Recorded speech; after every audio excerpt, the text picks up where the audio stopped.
Greetings, unsettled souls. Welcome to the correct views. Sam I beat Gangi during political commentary for the media speaks. It is the massive Fukushima update. It's the one you share, the one you wait for, the one you can't get enough of. Make sure you do me a favor and hit share, hit subscribe. It's a massive help to the show. I'm going to start right off the bat with Japan lifting the evacuation orders in Fukushima. That's affecting 10,000 people. It's from Japan today. Now, the reason that this is such a terrible idea is because, among other things and other ways, they're lying to the people that they are saying it's safe to come back. And I'll tell you one way that the lie is happening.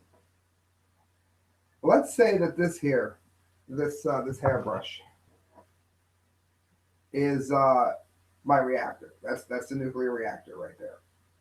And all of these little white bristles are sending into the air different kinds of nuclear elements from the ongoing disaster in Fukushima. Well, these ones here in the middle, those are uranium and plutonium. They have a half-life of millions. I think like 200 million years is how long it takes to lose half of its radiation. For all intents and purposes, unless you are God, that is forever. These elements, these radioactive elements, were also spewed into the environment in that area, and it means that that entire area will never be safe to live in again.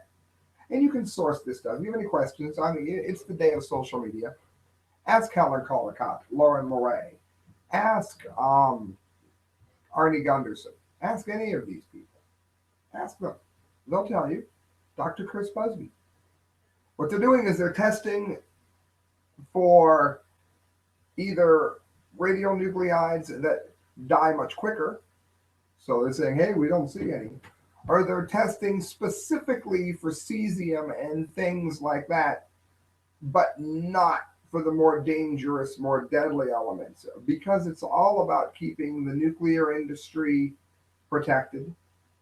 Because again, we know they couldn't exist without government subsidies, that is you and I's tax dollars.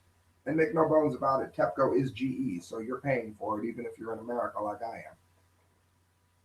It's about keeping the economy going. Hey, nothing to see here, everybody stay calm.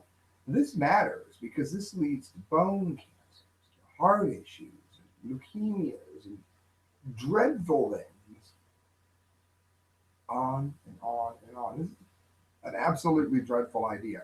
I am going to go to screen share here so you can see exactly what it is I'm talking about.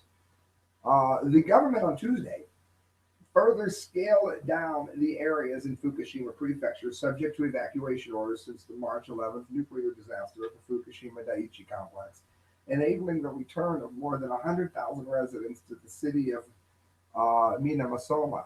Following the move, it says the city will be mostly habitable except for one area containing a house. But many residents do not seem eager to return, having begun new lives elsewhere. They're saying that 8 municipalities in Fukushima Prefecture have been in evacuation zones. And now they're celebrating that they're allowing people to come back into this. Today marks the start of our reconstruction efforts. Let us rebuild Miyaminasoma. There, a traitorous mayor, Katsunobu Sakuri, said during a commemorative ceremony. How do you commemorate bringing your own people, your own countrymen into an area that you're the mayor of? Yeah, of course, I know you want to get that money, but you want to regenerate and rebuild. Well, you know what? You shouldn't have allowed a power plant to be built. You were warned against it by many people. You can find references to this way back in the 70s. Look up who Karen Silkwood was, okay? You were warned, not only that, as I destroy my own set, you were warned not only that, but you were also warned about the size of the earthquake that was going to go ahead and devastate the entire area and that would override the break wall at Fukushima. But nobody listened. So now suddenly it's just safe to live there because you don't want to admit what you did. which was make an entire swath of your country uninhabitable forever. Moving on, friends. This is here brought to you by the Seacrest Motel. As you can see, it's from the Asian Review. If you're going to go to Cedar Point, if you're going to go to Sandusky, if you're going to go to the races that are up there, make sure you're staying at Seacrest. When you check in, let them know you heard about it from the correct views. You're going to get a discount. Asian Review, Nikkei, who will pay for decommissioning the Fukushima reactors? I'm going to cut straight to the nuts and bolts of this here. I expected it to be worse, but it's still bad. Currently, it says compensation and decontamination are being covered by the state. That is the government, the taxpayers, you and I, those who invest in GE, those who pay taxes. Particularly those who are owners of GE are about to be hit, which they should be. Currently, compensation and decontamination are being covered by the state, Joe taxpayer, on TEPCO's behalf without charging interest. Imagine that.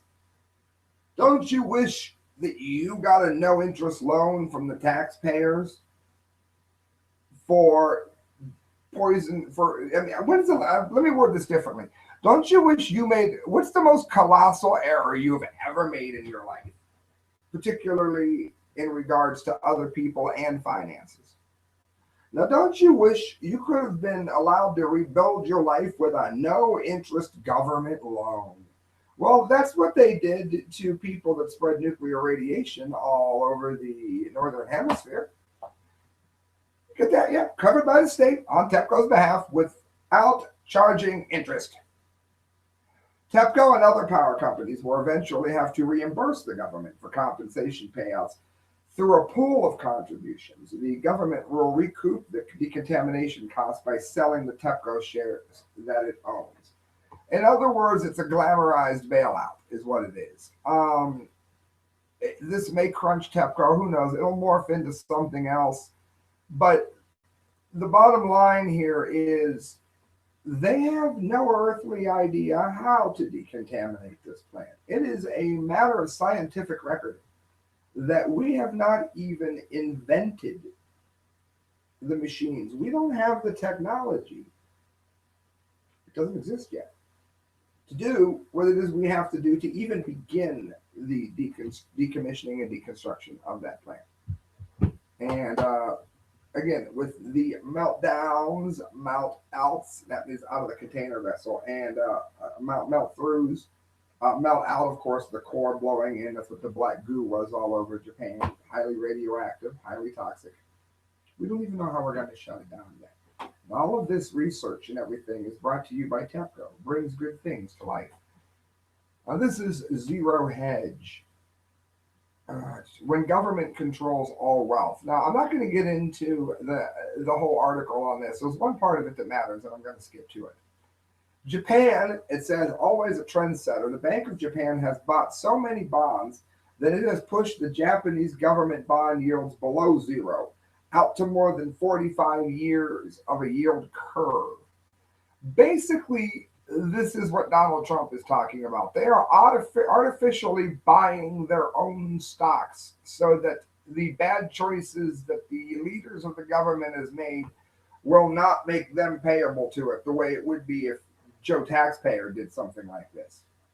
Via its ETF purchases, the Bank of Japan buys about 300 billion of Japanese stocks a year. That has made it the top 10 shareholder of about 90% of companies. In other words, the Bank of Japan, not private investors, not people buying into the company in stocks. The Bank of Japan is the proud owner of stocks and bonds that private investors didn't want, bought at prices they didn't pay and wouldn't pay. So what does that mean? Because I know I'm losing a lot of people. I don't care about the economy. I'm going to catch what happened here. The government paid an exuberant amount of money because Joe taxpayer wouldn't. So the government used Joe taxpayer's money to buy what Joe taxpayer already said wasn't worth owning. What do you think is going to happen when that house of cards falls down? And isn't it funny that Fukushima is never once mentioned in any of this? Must be a coincidence. A slight oversight, I'm sure. SHTFplan.com, the big one, as we move on to global nuclear news here as we close out. Large-scale motion detected at the San Andreas fault. The buildup is causing movement. Now, we've been predicting the big one at San Andreas fault for a long time, and I have said that all of that talk is bunk. Really, it doesn't need to be the big one. The big one may or may not hit in our lifetime. All we need is a big one, not the big one, just one big enough to really disrupt the already fragile structures of these nuclear power plants that are put in places that they've been warned not to forever. As if California doesn't have enough problems already. The big one is believed to be due every century or so along major fault lines, and California is long overdue. Evidently, there is too much buildup pressure that must be released. So we don't know when the earthquake is coming, but we do know we have the science and technology to know that the shifting that could lead to the big one and will inevitably lead to the big one is occurring. Although experts don't know when a major earthquake may hit the San Andreas fault, they expect that it is simply inevitable and have warned for years about mitigating the disaster to come. Sadly, few of those warnings have been heeded, and a major destruction is likely to someday affect directly or indirectly most of the tens of millions of people who live near Los Angeles. The ramifications in terms of nuclear power plant meltdown and what the devastation that could have, and again, look at your screen. This is brought to you by Sticker Junkie. The ramifications of this is a nightmare because even during drought conditions, much of the food in the U.S. and for the world, for that matter, comes out of California. California is already incredibly toxic to eat. I try not to eat anything from California. Do I? Yes, but I try not to because of the toxicity of the fallout accumulation from California, from Fukushima, washing over the coast. That's why you can find a lot of results proving the toxicity in studies coming from Japan. A nuclear meltdown now on top of that literally could spell the end of commerce from buying and selling things in California. A lot of people don't want car parts from Japan because they are highly radiated. People will sometimes not buy used Japanese cars or even new cars because they know that the parts that are going to be coming in for them, even if it's used, could very likely be tainted by radioactivity, and we don't do that good of a job testing. And the bar that is acceptable for radioactivity to be quote unquote safe is way too high. So we try to avoid those things. All of that is where we are here, and California needs to decommission these reactors and shut them down and get them into cold shutdown as quickly as possible, not expand their life cycle or continue the lie of global warming. Last story, friends, the DUMBDEE of the day. Of course, the DUMBDEE of the day is brought to you by Sticker Junkie. Yeah, go to Sticker Junkie, check out, type in correct views or the correct views, and you're going to get an amazing savings because you're a listener of the show. Look at those stickers. Awesome. DUMBDEE of the day for the Fukushima update. U.S. identifies 9 training camps in Iran for Afghans. Now, here we go, friends.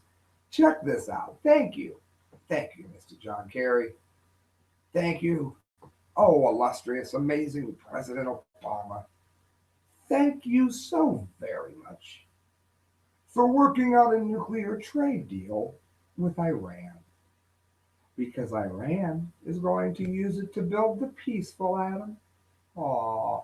And they're going to heat their homes and cool their homes and give themselves energy with nuclear power, which the mean old Americans didn't want them to have because white people are racist and don't like Arabs. But don't you know Iran would never ever use this to harm anybody else, right? All right. Let's see how wise of a deal this was. Let's see if Donald Trump was so wrong about what Iran is really doing here. This is from Bill Gertz. U.S. intelligence agencies recently identified 9 training camps inside Iran where jihadists from Afghanistan are being schooled for fighting in Syria, according to U.S. officials. So they said that there was no reason for the West to fear Iran in this regard. And I think John Kerry was, in fact, telling the truth. There isn't one reason for us to worry about it. There are 9 reasons for us to worry about it, at least that we currently know of. The camps are part of a large-scale paramilitary program run by the peaceful Iran. They're nice Islamic Revolutionary Guard Corps, Islamic shock troops to battle Syrian rebels opposing the regime of Bashar al-Assad that Tehran is backing. The camps were identified in satellite photographs located in areas of northeastern Iran close to the Iraqi border, said officials familiar with the intelligence reports of the training. You can see it right there. The State Department official said he was aware of the reports, and if true, it would be a cruel exploitation of a group of vulnerable people already living in precarious situations as refugees. Well, who put them in that precarious situation, I might ask? Who has given them millions of dollars? That would be the American taxpayer. That's who. Under no choice of our own from our government. You can see here on screen share just how bad this has gotten. A group of Human Rights Watch reported in January that Iran is sending thousands of Afghans into Syria. Iran has been taking far greater casualties, it said, than they had expected. So now they're turning up the juice on their enemies by using the American taxpayers' dollars to do it, friends. Making the world grossly more unsafe. We already know the terrorists, whether stirred up by the West or not. I mean, they want to disrupt the nuclear power plants of their own people if they happen to be the wrong kind of Islam. What do you think they're going to do to people who aren't Islamic at all? Also, remember, Iran is building their nuclear power plant on a known fault line. And the same people that are warning about a meltdown in Iran are the very same people that were warning about a meltdown at Fukushima. What you're looking at here is an Arab nation, Iran, very likely going to kill and poison more Arabs with its own nuclear power plant, either by a terrorist attack or earthquake, than all of the Jews, which they complain so much about, have killed since the creation of Israel. And that, friends, is the correct views. If you wish to donate to the show, you can do so at thecorrectviews@hotmail.com. Let me know you wish to donate, and every penny that you give to me goes towards another show. Also, I am currently this is my only job right now, and I'm looking to syndicate this show, because if I can do that, I can do it 4 or 5 days a week. I'll do it for 3 hours, 2 hours, like Rush, Hannity, Savage, whatever do. But I need a certain amount of revenue to make that happen. Roughly $500 a week, quite honestly. And you'll have me 5 days a week if somebody can make that happen. Let me know. I'll do my best, and I'm always reliable. We are the correct